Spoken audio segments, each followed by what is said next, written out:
For the Climate Discussion Nexus, I'm John Robson with the latest readout video from our free Wednesday Wake Up email newsletter.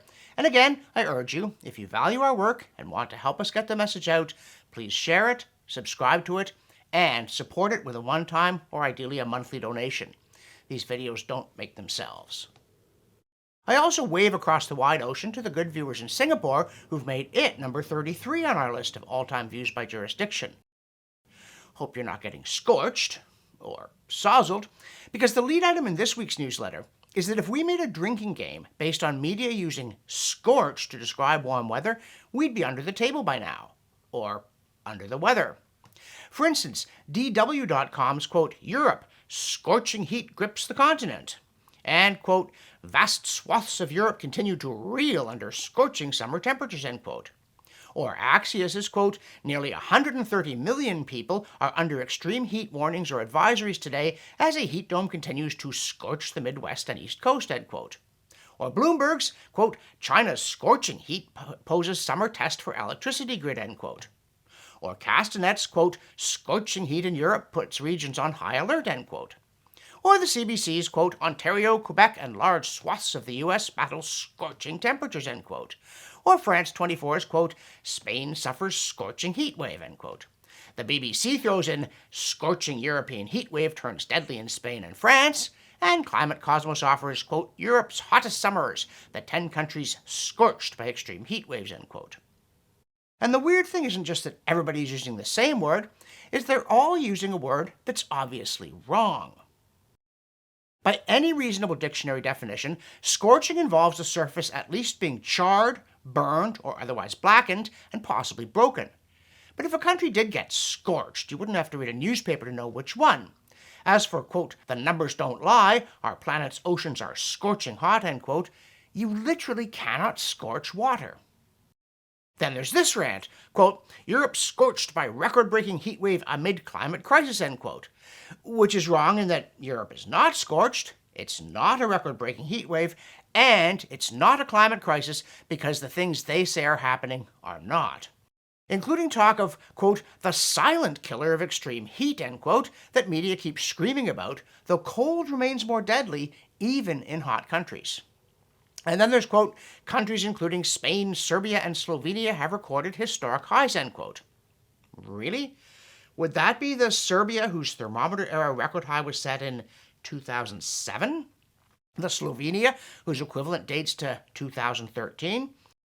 Or the Spain whose all-time modern instrument high was set in 2021 if you discard higher readings from 1978, 1926, 1881, and 1876 because they may not have been done right, unlike modern ones in the middle of vast stretches of urban asphalt and cement?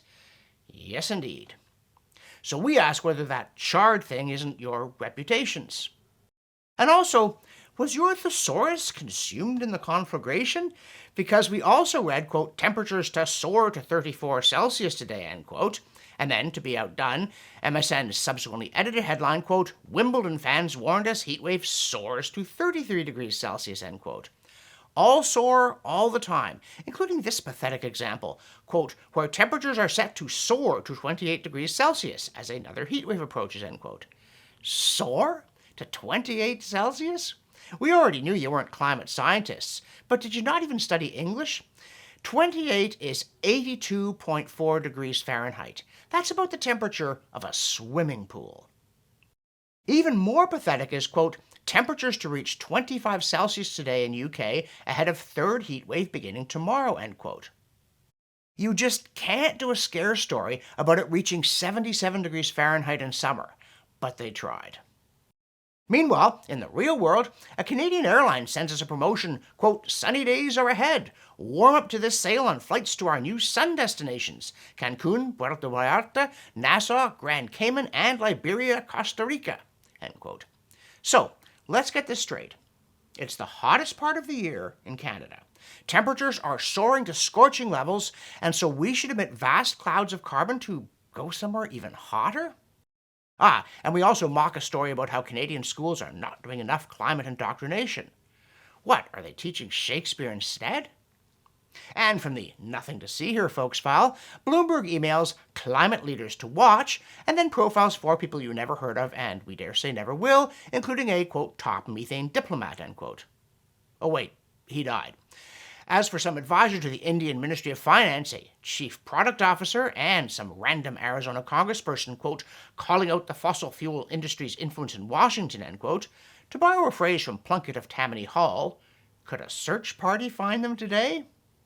Then, for a brief pleasant change of pace, on the subject of those disastrous floods in Texas that claimed well over 100 lives, the first thing we'd like to see is more stories like this one. Quote, American hero, Coast Guard swimmer praised for saving 165 from flood at Camp Mystic, end quote. Nah, good feelings gone. The ghouls are back.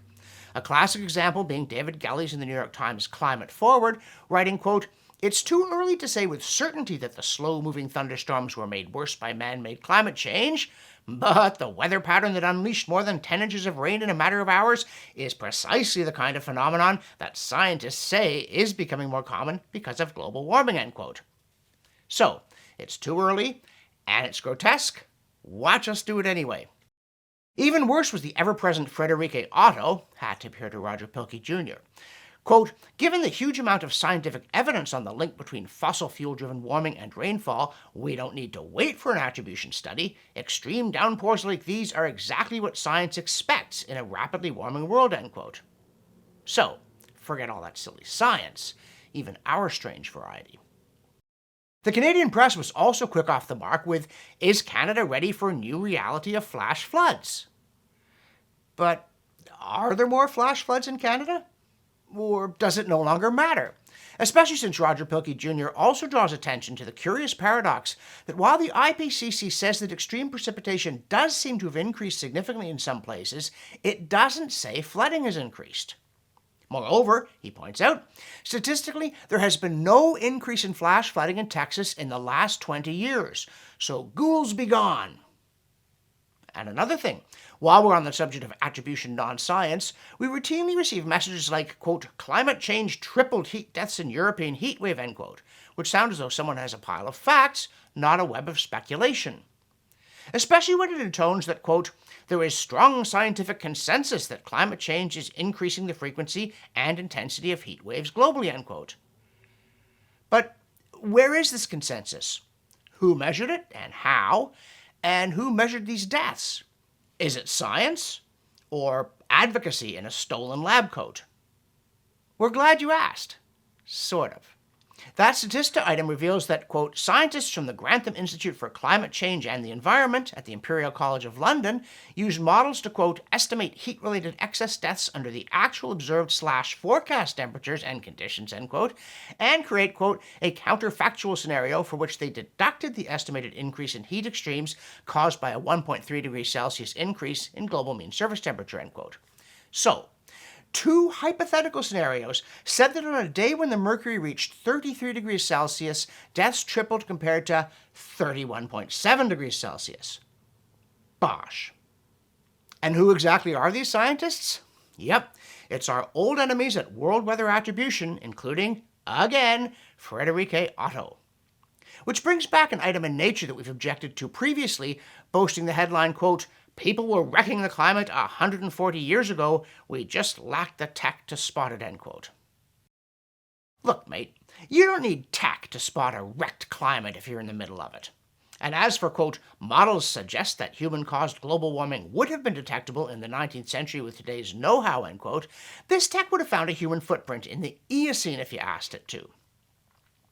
The Climate Home news piece even included a comment from the usual suspect, laying bare the polemical rather than intellectual foundation of all of this. Quote, Friederike Otto, godmother of attribution science, said that being fast is vital, as straight after a heat wave is when people talk about it, end quote. Yes, her again. Scorch me a sore. Now for some real fun. Or not. Long ago there were the red diaper babies of committed communists, whose sense of fun stretched from struggle all the way to Leninist reading circles. And now spare a thought for the kids of climate zealots at a climate camp described by Kara Buckley of the New York Times Climate Forward, where, quote, kids squirted one another with water at the stadium's water bottle refill station, learned about local environmental causes at nearby information tables, and raced about in team jerseys made of recycled fabric and t-shirts reading Climate Action Now, end quote.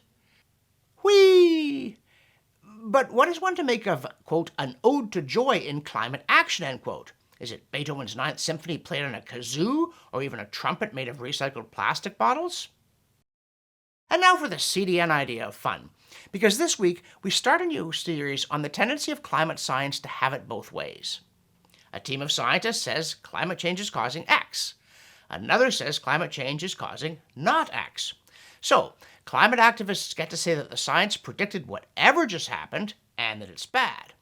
But it also means the theory is not science, because it can't be falsified through testing because it can't be tested. So, drawing on a list at what's up with that, our series takes flight with a look at bird migrations. Because you see, science has shown that birds are migrating longer distances due to climate change, which is bad, and that birds are migrating shorter distances due to climate change, which is bad.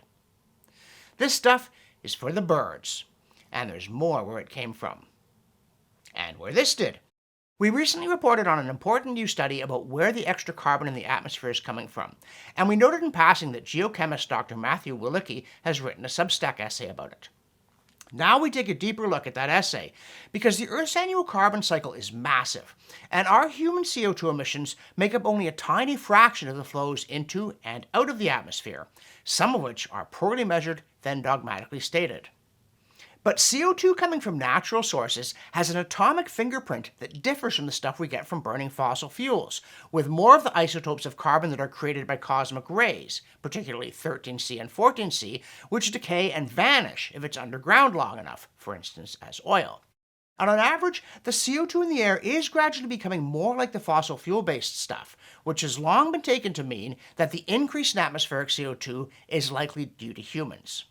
As Willicke writes, quote, early in my career, I was struck by the Seuss effect, a shift in atmospheric carbon isotopes that seemed to pin the rise in CO2 squarely on fossil fuel combustion. The evidence was compelling.